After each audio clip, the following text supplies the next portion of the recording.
స్వామి గురు రాఘవేంద్ర దివ్య చరితము సకల పాపాలను తొలగించే పుణ్య శ్రవణము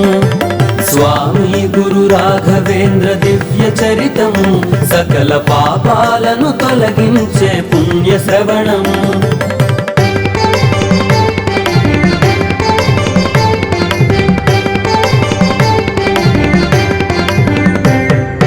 పుడమిన వెలిసాడు ప్రహ్లాద రూపమై అవనిన నిలిచాడు ద్వైత జ్యోతి దీపమై